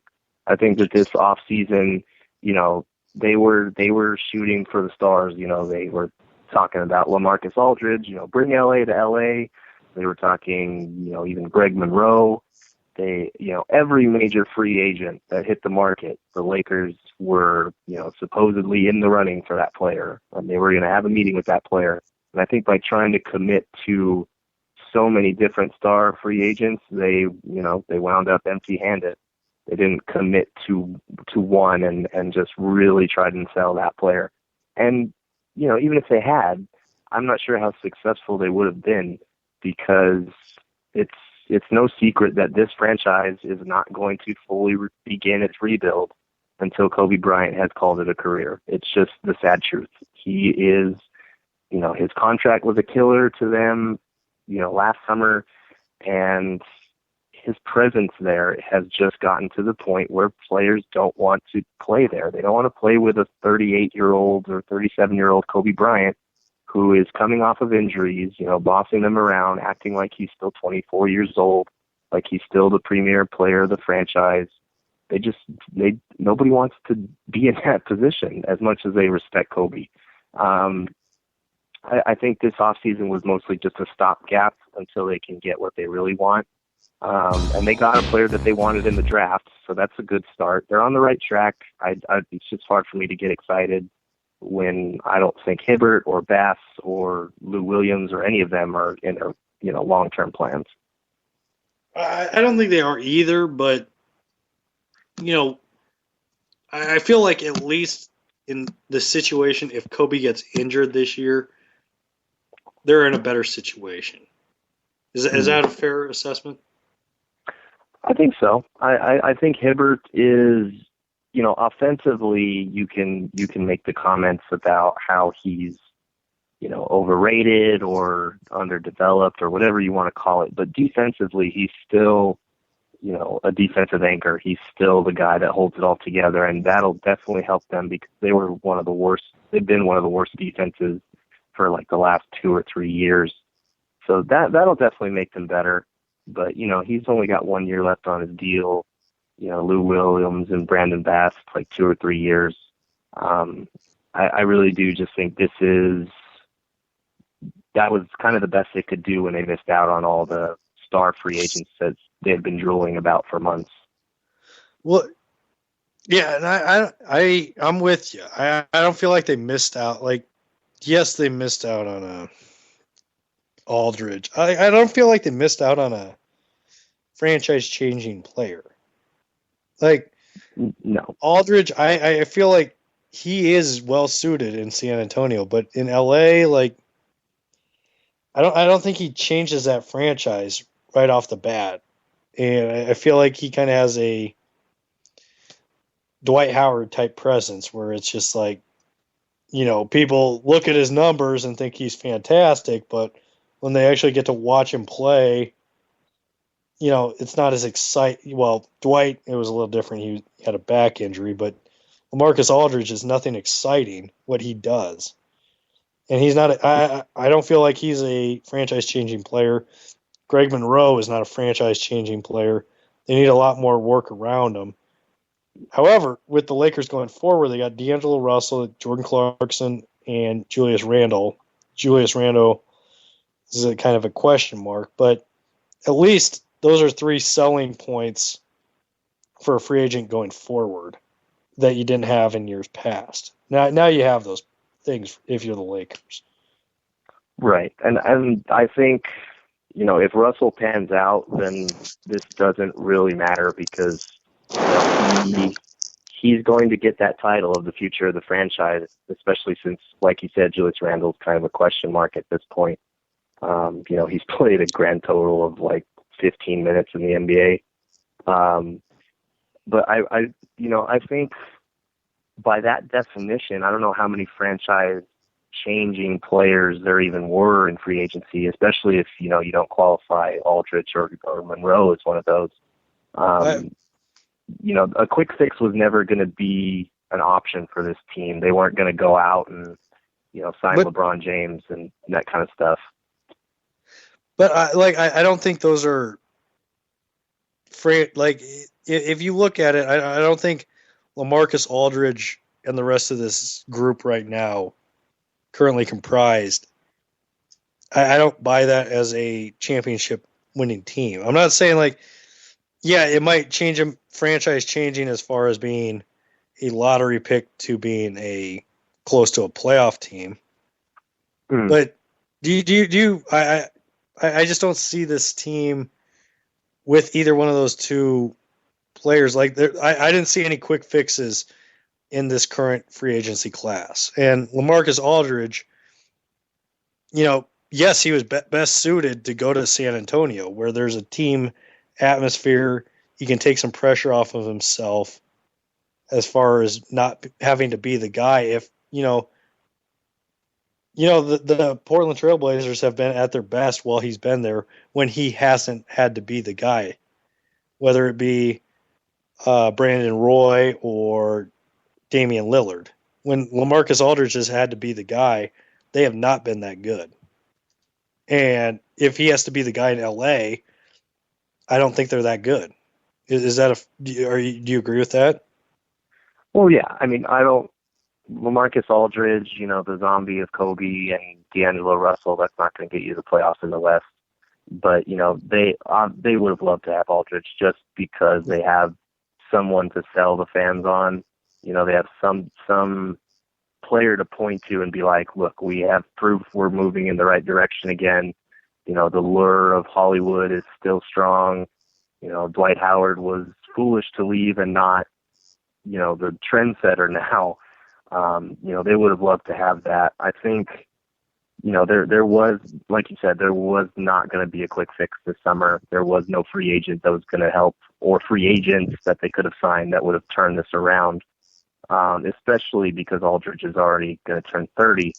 But, they have to start somewhere, and they're definitely going to be hoping that D'Angelo Russell turns into a franchise player, because if he doesn't, like I said, they're going to have to wait until Kobe retires before, players start buying into the Laker hype. Nobody wants to play in Kobe's shadow. Yeah, that's well, actually the question is, would you rather play, do you think people would rather play in Kobe's shadow or play with Kobe right now? I think it's the same thing right now, honestly. Yeah. I think they would be more out of his shadow after he retires, because the Lakers are a different franchise. It won't be like Derrick Rose trying to live up to Michael Jordan or something like that. It'll be, okay, so who's the next great Laker to come along? They've had Magic, they've had Kareem, they've had Kobe, they've had Shaq, they've had all these all-time great players. So with the Lakers, I feel like once Kobe's retired, I don't think players would be like, well, I don't want to go there. I'd just be trying to live up to Kobe the whole time. Well, and I don't feel like Bulls fans are dumb. Like, no, like with Rose, it's like, okay, well, yeah, we want him to battle through his knee injury, or we want him to battle through, but they realize, like, they had 6 titles under Jordan. Those are the only 6 titles, the only 6 finals they've ever been to as a franchise. Like, I think they realize, like, what the deal is as being a fan. Oh, absolutely. Producer Keith, I'm sorry to say this, but the majority of your Laker fans do not realize, like, you guys take for granted how difficult it is to build, a team. And Celtics fans, same way. I mean, the Celtics fans, it's just like, well, why can't we do this every time with the Pierce, Garnett, Ray Allen type of thing? It's not that difficult, and it actually is pretty difficult. Things had to roll the right way as far as Shaq going to L.A. It's also a different game now with the contract restrictions and luxury taxes. Not that that's ever stopped the Lakers before, but you have to build. You can't just go and just grab a bunch of guys, just throw money at the problem anymore. You have to actually be able to draft and develop, and they haven't shown the ability to do that yet. Right. Well, and I mean, or even trade for draft picks. Like, I mean, granted, it takes, with how many quick fixes the Lakers made over whether it be trading for a Pau Gasol, getting an Andrew Bynum, that was a draft pick, but quick fixes here and there. I don't think they truly appreciate, the quick fixes they made. Even Shaq was a quick fix. I don't think Laker fans truly appreciate how genius Jerry West was, and the fact that how dumb Jim Buss is, and not only how dumb he is, Jeannie Buss is just as big an idiot. She is not smart either. If you listen to her talk about NBA, she is not smart either. So it just amuses me when they're like, "Oh, Jeannie Buss is going to fix this all." She's not very smart. She's not smart at all. Yeah, I mean they've never. The Lakers have had an extraordinary history of being lucky, being smart, being in the right place at the right time with their draft picks. They've never been bad for that long. For that many years in a row. They've always had a quick fix. They've always had a draft pick turn out to be an all-time great, or, like Shaq or Pau Gasol or Andrew Bynum, or any number of deals that have just worked out incredibly well for them. So they're definitely taking their licks now. And, I think that's why this offseason was such a disappointment for them, because even though the rest of us know that there's no one player that's going to come in and change everything, that's the expectation for Lakers fans. That's all they've ever known. Boston fans, I feel like they haven't been this bad in a while, but there were some bad years between, the glory years and then when they finally were able to put a team together with Garnett and Paul Pierce and Ray Allen. So I think they're a little more accustomed to understanding how long it takes to put a competent team on the floor. And if they're not, then they're learning right now. Well, I think with the Knicks, I don't understand what happened.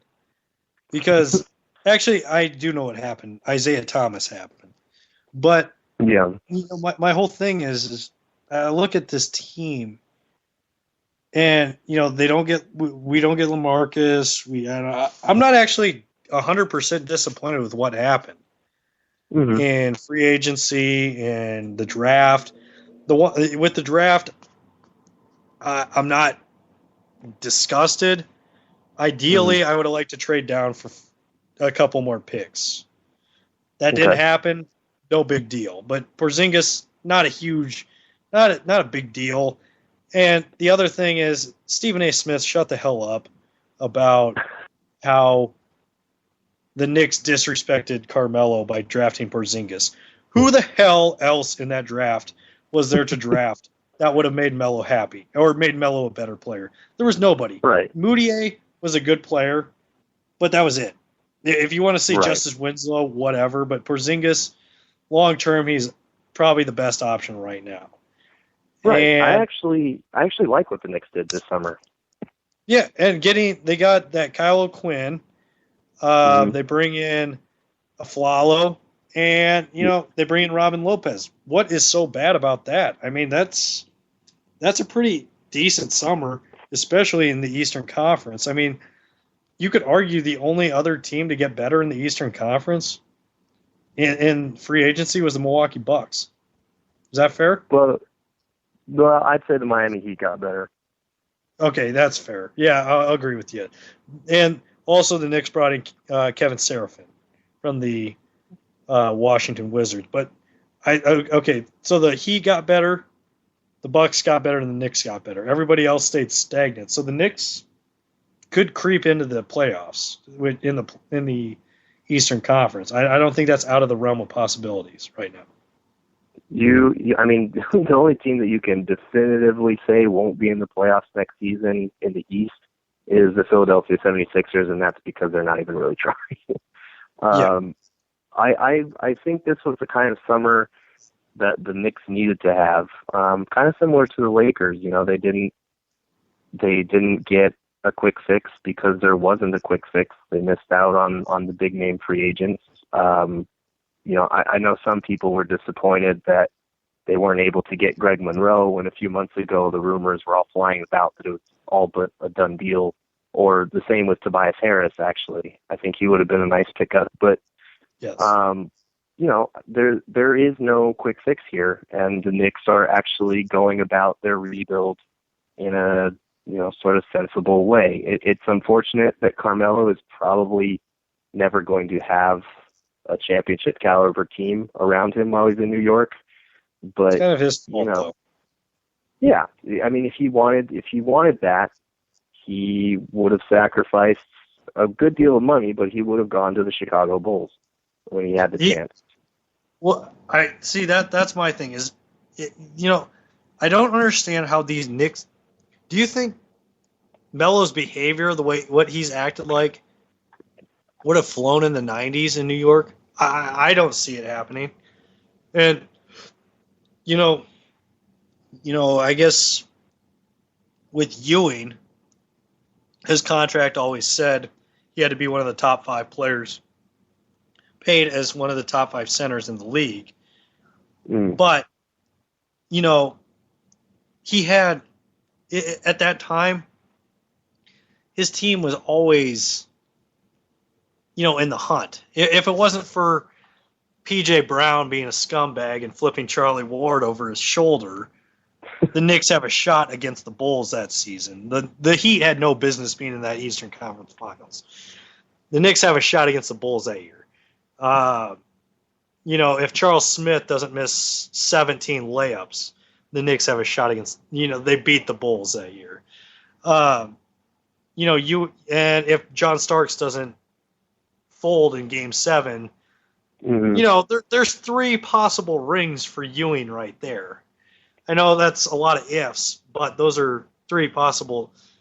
Melo has, he had a really good year when Rasheed Wallace was healthy, when Tyson Chandler was running the show, when you had Jason Kidd out there. I mean, you had a lot of good veteran presences. And once Rasheed Wallace got injured, ever since Rasheed Wallace got injured, the Knicks have not been the same as an organization. It's sad to say, but ever since he got injured, they have not been the same as a team. And that's pretty pathetic because that was in 2012, and that's really sad and pathetic. Yeah, I mean, I'll be completely honest. I am a Carmelo Anthony apologist. I think with the right team around him, he can be the best player on a championship team. But the Knicks have just, after that one season where Jason Kidd was there and Rasheed Wallace was there, and they lost to the Pacers in the conference semifinals. That was as close as they've gotten to putting that kind of roster around him. And anytime you have to rely on J.R. Smith as your second or third best player, you're probably going to run into some problems. But it's tough because the guy wants to win, but he should have known that by re-signing with this team and eating up that kind of cap room, that their margin for improvement wasn't going to be that quick or that great. This is a full-scale rebuild that he was re-signing himself into. Okay, 2 questions for you. And there may be an argument here. There may not be. Okay. But, replace Carmelo with Tracy McGrady in his 1 or 2, in his prime.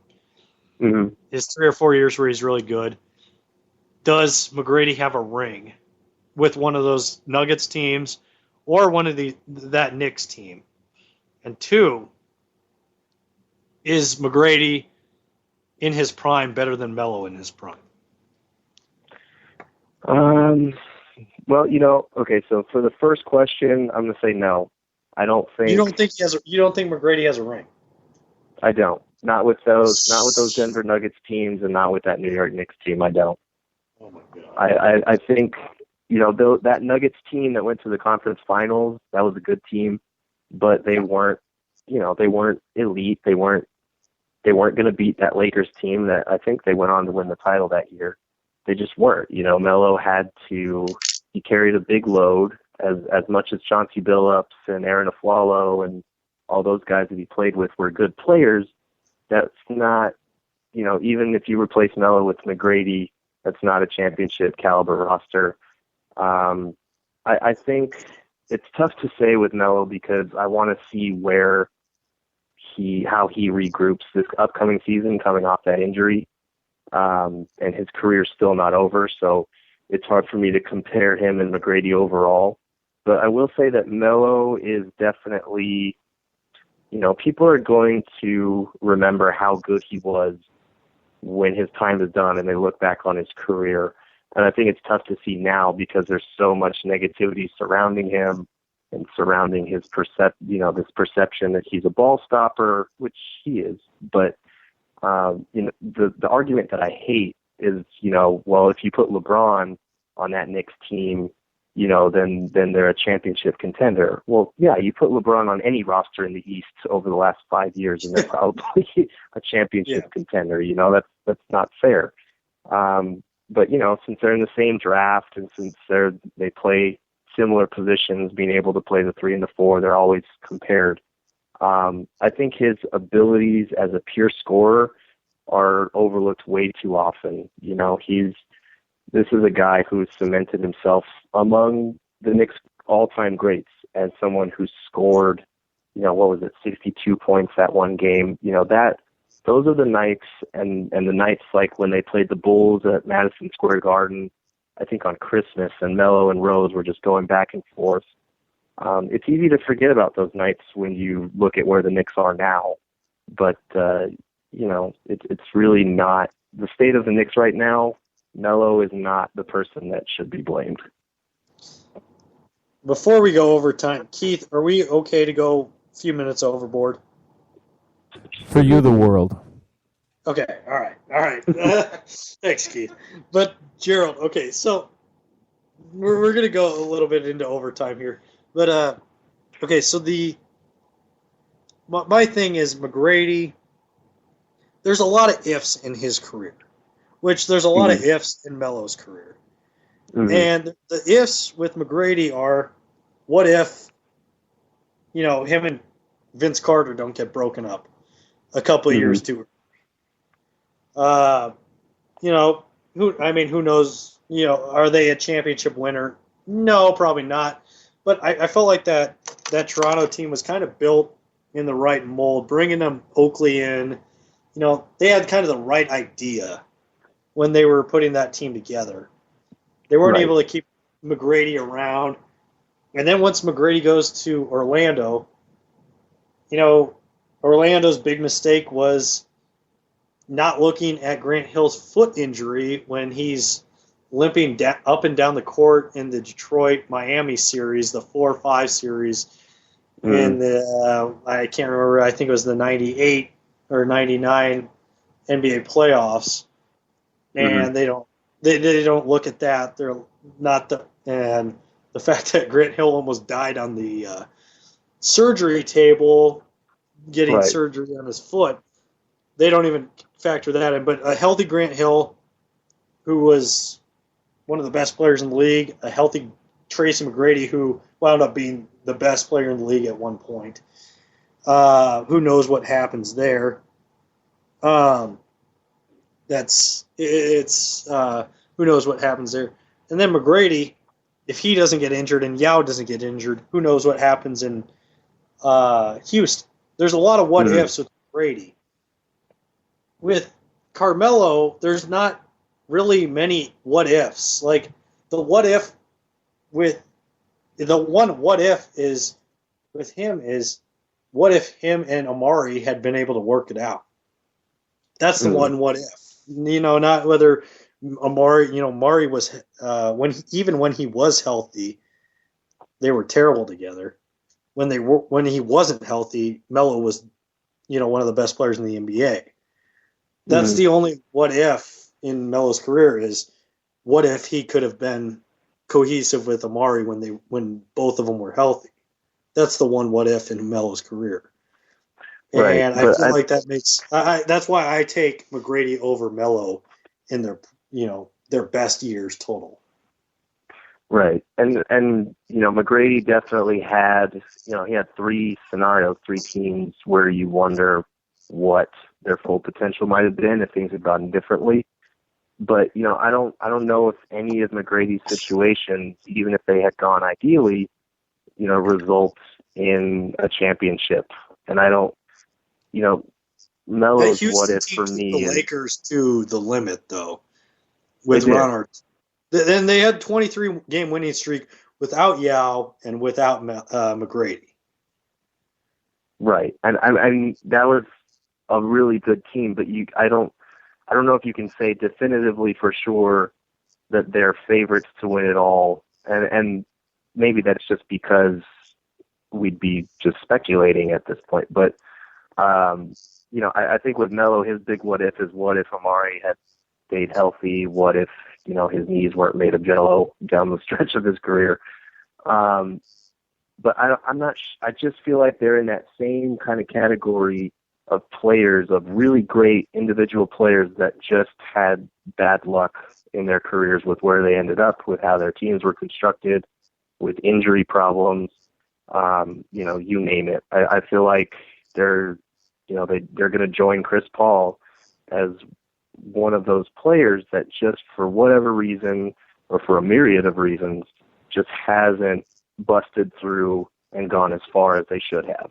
And, Chris Paul, he could easily change that this season, but, there are just certain players, certain all-time greats in this game that are always going to be criticized for what they didn't accomplish until, we look back on their careers and realize, what, Tracy McGrady was, a unique player that we've never seen before. I think the same applies to Melo, and it will once his time is done. One more thing. Mm-hmm. Well, one more thing before we get out of here. But okay, the Knicks. Do you agree with me? They have to sign that deal with Amari, no matter what. The 5-year, $100 million deal. I feel like I still love Amari for that. The whole the Knicks are back, thing, all that stuff. I love Amari for that. I will always love Amari because, he kind of put himself out there. But I feel like he got disrespected so much by the New York media, New York fans for being injured. He was an MVP candidate the first half, 3/4 of the year, his first year in New York. Mm-hmm. And they don't get Melo if it's not for Amari. And so if you're going to, pardon my language or phraseology here, but if you're a Knicks fan and you're going to cream all over the Melo coming to New York, you got to thank Amari. You can't be bagging on Amari as well, because it's not like he got out of shape or anything. He got injured. It wasn't a Vin Baker situation. It wasn't a Sean Kemp situation. He just got injured. Mm-hmm. Right. And I feel like if you're the Knicks, you have to sign that deal with Amari because you're not going to get LeBron. You didn't get Dwayne Wade at that time. You didn't get Bosh. You had to sign a deal with somebody to make it an ideal situation for other people. I mean, nobody's going to go to, Cozad, Nebraska if there's not a reason to go there. Do you agree with that, with the Amari going to New York? Nobody's going to go to New York if there's not a reason to go there, like a borderline superstar like Amari. Oh, absolutely. I mean, hindsight's 20/20. That was a deal that had to happen. The Suns wanted to bring back Amari, but they weren't willing to put together the kind of offer that New York was, and that's the whole reason that the Knicks got Amari in the first place. It's something that had to be done, and it's a deal that just didn't work out. It failed miserably, and it, like you said, it wasn't because Amari was having off the court issues. It wasn't because he, didn't want to play there, or was disgruntled, or didn't fit there, or whatever other reason you could throw out there. It was just because the guy couldn't stay 100%. And it was, at the time, it seemed like something that could potentially work out with Melo at the 3 and him at the 4. It just went up in flames. Okay. Well, Gerald, before I let you go, do you want to tell everybody where we can find you on Twitter, the internets, and all that good stuff? Yeah, sure. My Twitter handle is at Gerald Bourguet, GeraldBourguet, and you can find my writing on hoopshabit.com or on valleyofthesuns.com. Awesome. Well, Gerald, I appreciate you coming on. Awesome stuff. I'm glad we could talk comparisons of Tracy McGrady and Carmelo Anthony. And that'll do it for the Bob Sullivan Show here on LateNightSportsRadio.com. I will be back next Sunday with God knows who, and I will see you then.